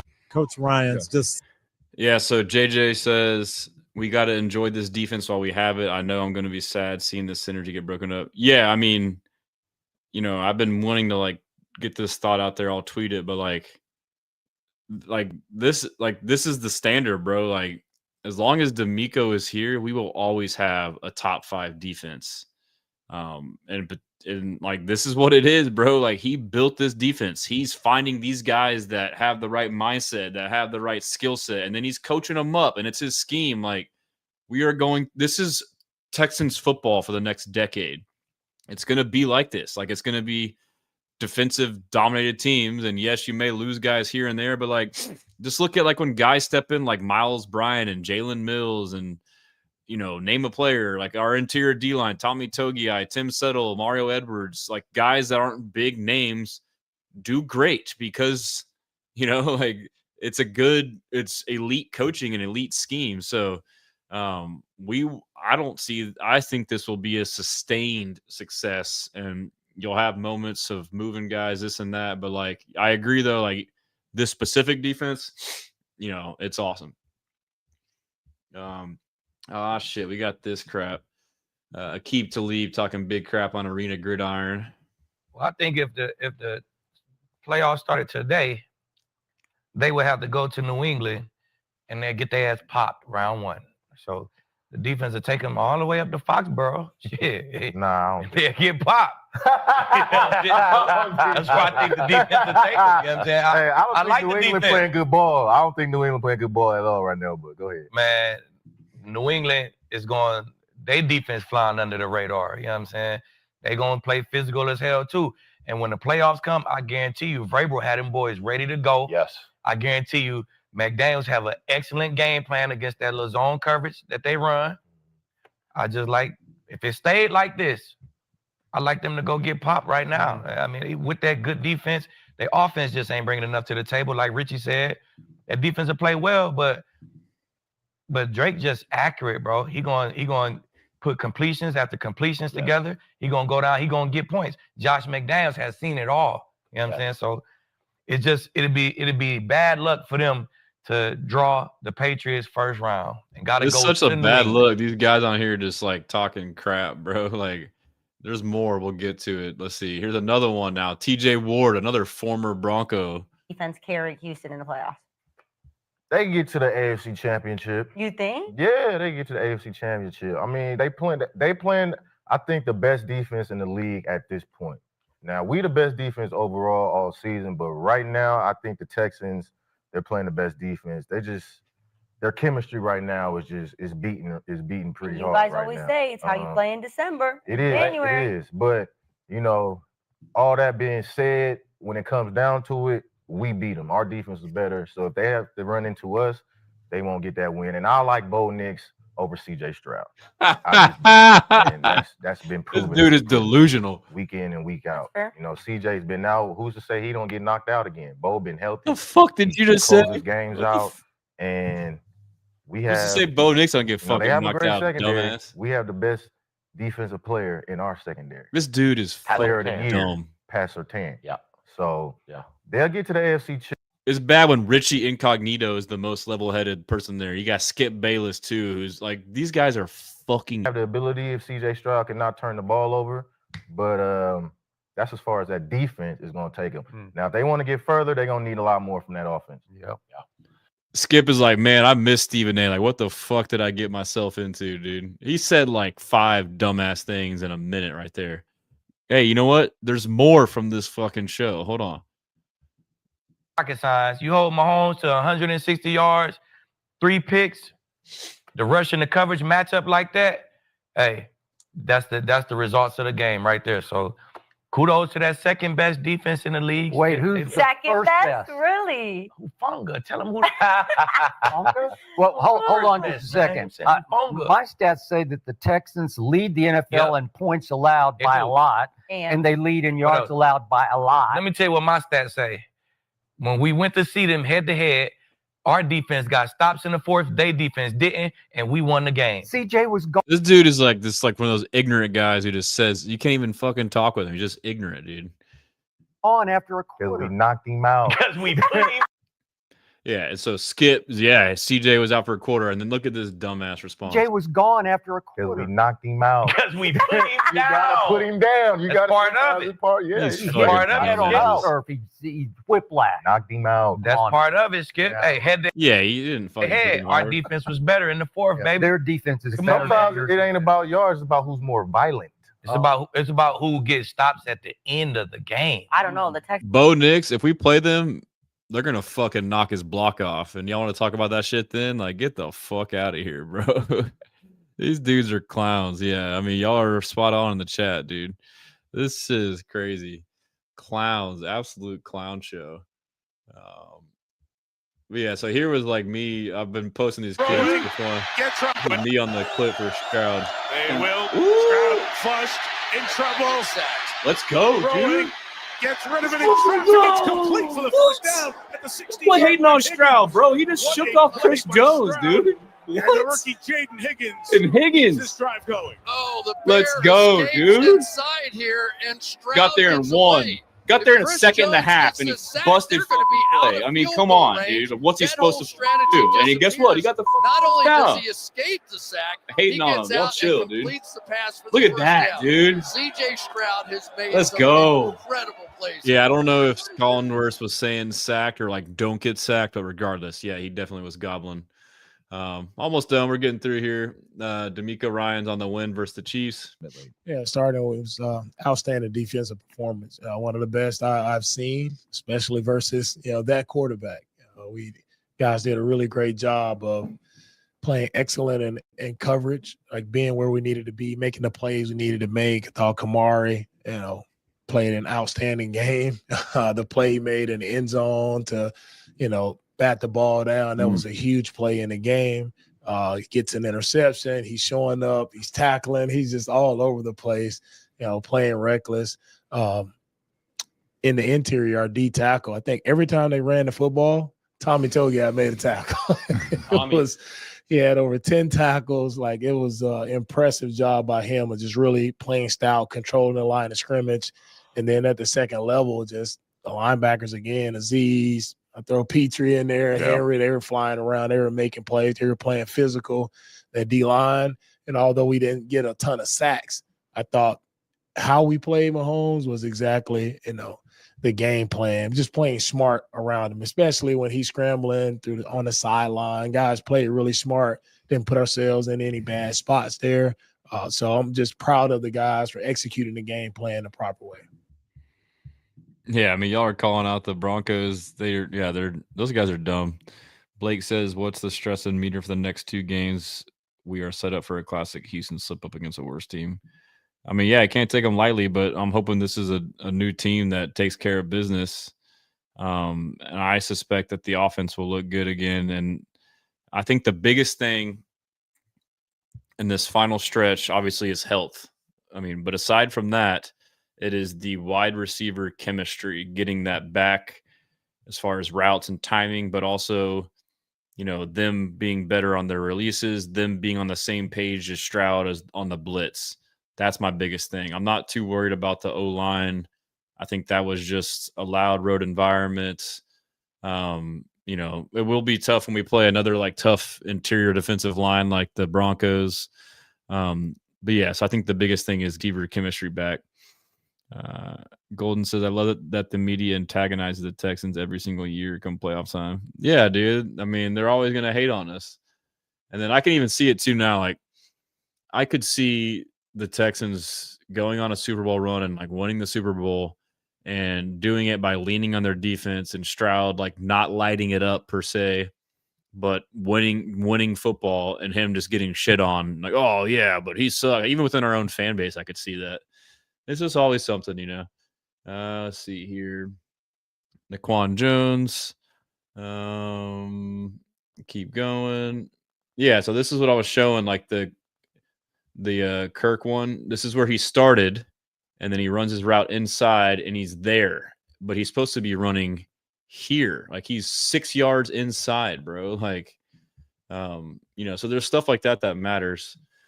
There's some film stuff there. Let's see what else is worthy. Let's see what else is. Here's the touchdown that was by Stroud. Like I didn't realize until this view, it was like a jump pass Stroud, on one pocket leg. collapsing, dumps it off to Woody. It's pretty impressive, dude. Like I know people are like, "Oh, it's looking easy." Like, Woody. and Woody said that, like, or Stroud said, like, this was an instinctive play. So I think there was a blitzer, Stroud, and he just let him go. Pocket. I don't know if they like had a call on that. Collapsing, dumps it off to Woody. And in, That was a great job to evade the rusher and like jump and throw it around the guy, dude. Like, come on, we're not going to give him credit for that. And then, yeah, Chris Jones's reaction to the Rashee Rice hit was hilarious. Mahomes throws it sidearm and a big hit put on Rice.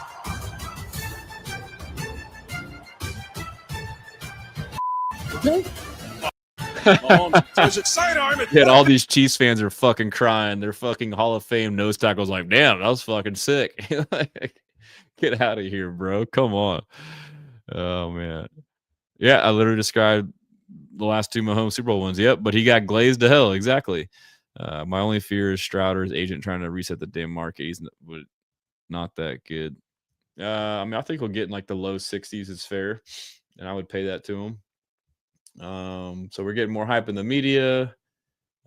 Here's Dan Orlowski. This is a good bit on the offense, the heavy personnel. I called this shit. So like before the game, I said if I'm D'Amico, I'm running a similar game plan. I said on offense, I suspect the Texans to lean on physicality. Weird to say. I suspect both teams to lean on their defenses, and Texans game plan of more of the same. Heavy personnel, wear them out running behind Big O-line, Ursary, Titus, and Ed and Brown. Even if it isn't gashing early, stick with it. Get favorable man ops for play action. Hit some big ones late. Continue to work the edge in the run game. We didn't do it. Should have. Spags is known for creative blitzes, but hasn't been as effective this year. I think it's because the coverage hasn't complemented it. Nico Higgs, Slots, and Schultz got to win matchups. They didn't. And that's why the blitzes worked. They got freaking blanketed. I could see them having plenty of blanket coverage on Nico. Need Hig and others to step up. They definitely bracketed Nico a lot. I said I can see KC pulling out all the stops with motion and trickery and design QB runs. Got to stay disciplined. I think we saw all of that. Maybe not trick plays, but I mean they were aggressive and there was design QB runs. But yeah, so here is Dan talking about the offense. This week it was the pocket movement by CJ, and this is not just last week, but it's been their trend for a couple weeks now. It's their 6th offensive lineman offense. Okay, so it's not just their run game. But I do like the fact that it's allowing them to be somewhat efficient in their run game. 6 offensive linemen. Blake Fisher, the second-year player from Notre Dame, comes in for the tight end position. I think it allows the double teams to be a little bit more sound, them to at least get the run started. That's been a huge deal. This past week, they implemented a little bit more of the play action stuff. Why does that matter? Because then, one, you can block a defensive end one-on-one with the tight end, that 6th tackle, and then that shores up the 5 offensive linemen, essentially blocking only 3 defensive linemen, gives you the chance to push the ball downfield. 6 offensive linemen, again, down in the goal line, the red zone, the inside the 5-yard line area, where so often defensive lines slant.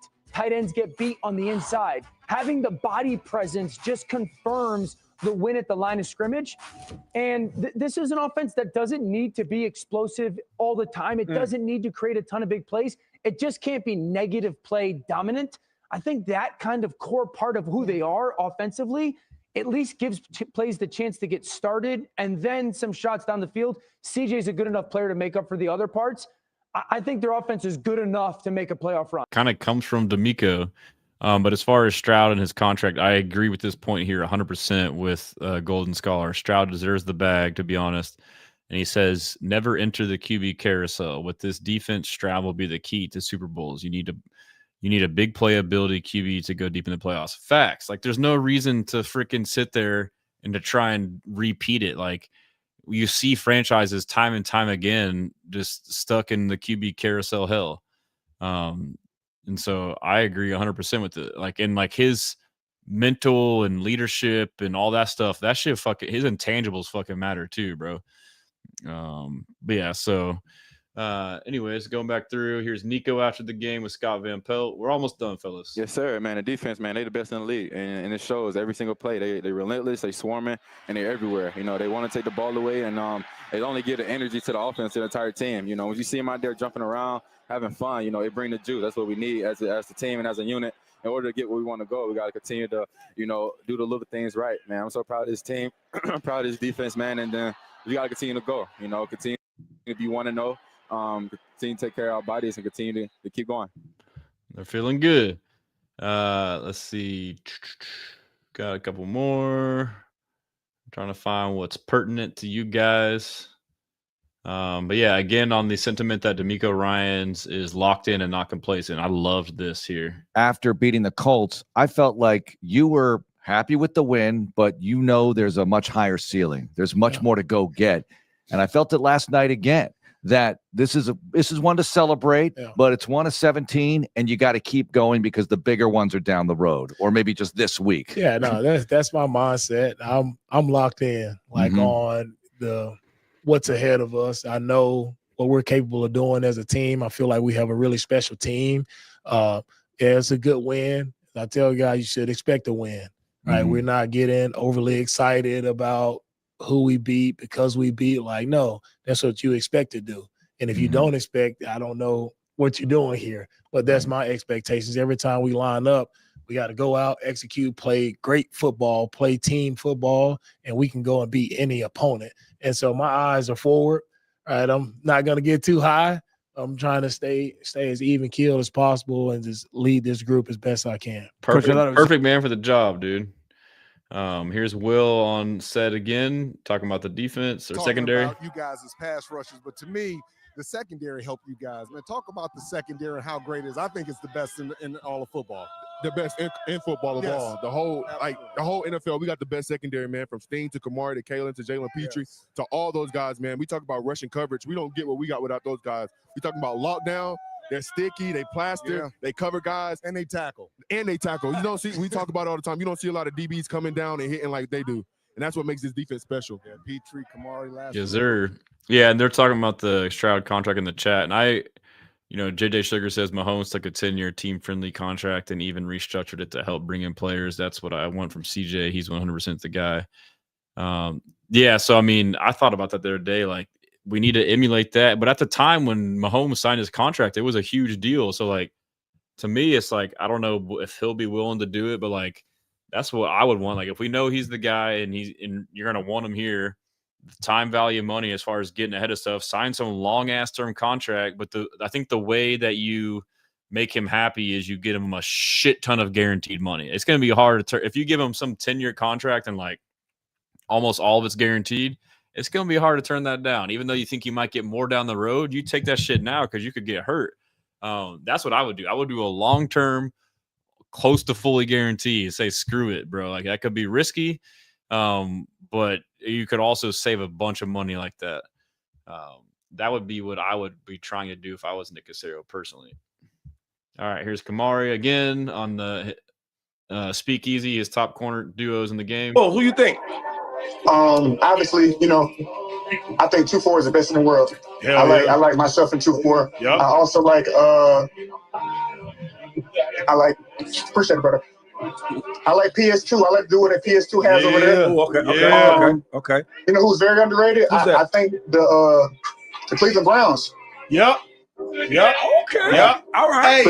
But, I really like Denzel Ward's game, and then somebody else who I really like. I mean, obviously, Quinyon Mitchell is him and the Eagles, they have a really good duo over there as well. Him and the Hey, bro, talk to me about the resilience. And here's Marcus Spears on the Texans about Stroud, his performance. This conversation that we're having now is that we're not talking about the interior of the offensive line getting devastated. And they've created that, to your point, Dan.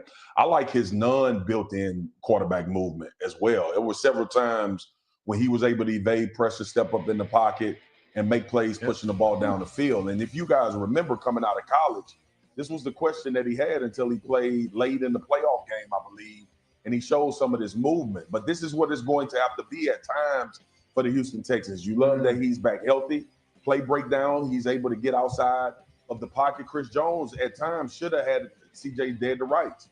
but his athleticism bailed him out on a lot of plays. And these are the type of plays that we all know you're going to have to make if you want to make a playoff run, like you mentioned, Dan. So I was very impressed by that. His poise, but also his mobility and ability to go above and beyond the X's and O's and extend plays and make plays down the field with his arm. Like having both of those big guys, but even in that Kansas City game, there was a few opportunities that he had to connect with Christian Kirk that they weren't able to make happen. But you could see some potential big play stuff that could transpire between both of those guys as well with Kirk in the slot. I think they can be really good offensively, y'all. It starts clicking the right way, and they continue to protect CJ. I think this can be a big play offense. Yeah, they've got that. I agree, and we've seen flashes, and that's where it's like we can afford to iron out these wrinkles, and that's where I said it's the wide receiver chemistry. Sting after the game with Big Sarge. With that foot, then he comes in, makes a huge play in the end zone, knock the ball away, and he ends up, with the interception himself. Yeah, I mean that's Kamara. Like that's every play is 100% all the time. Doesn't matter what's going on, circumstances of the game or whatever.